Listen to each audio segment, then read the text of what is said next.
नमस्कार, मी सोनाली. स्वागत आहे तुमचं माझ्या चवदार आणि चटकदार यूट्यूब चॅनलमध्ये.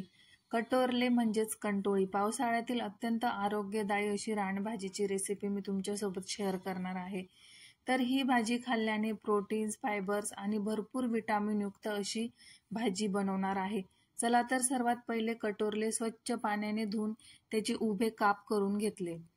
त्यानंतर एक मोठ्या आकाराचा कांदा घेतला, तो देखील मी बारीक चिरून घेतला.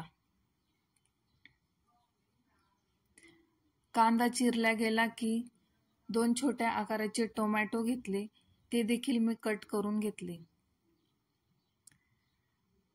तुम्हाला जर माझे रेसिपीज आवडत असल्या तर माझ्या चॅनलला नक्की सबस्क्राईब करा.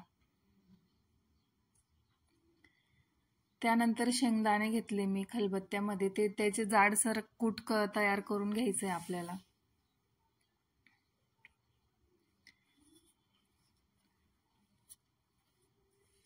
असं जाडसर कूट तयार करून घ्यायचंय. कूट जास्त बारीक करायचं नाही आपल्याला.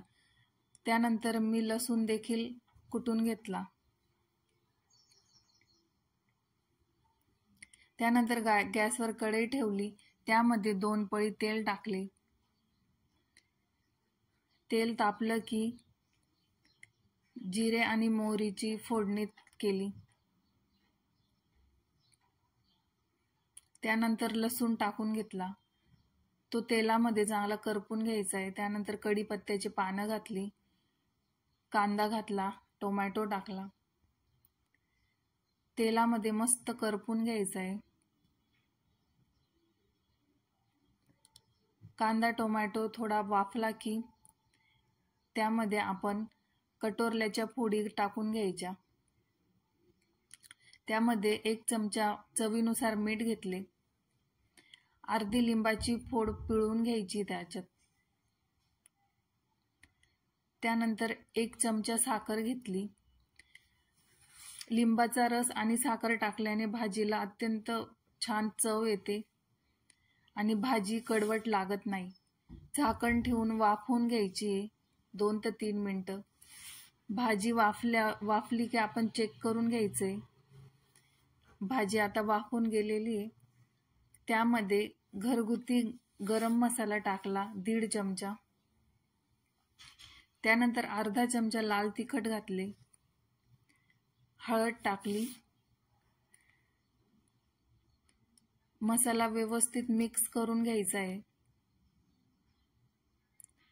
मसाला मिक्स झालाय आपला आता. त्यामध्ये आता शेंगदाण्याचं कूट टाकायचंय. शेंगदाण्याचं कूट टाकून घेतलं आपण. परत भाजी पुन्हा मिक्स करून घ्यायची. 2 मिनिटं भाजी तशीच गॅसवर परतून घ्यायची कूट टाकून. त्यानंतर कोथिंबीर टाकली.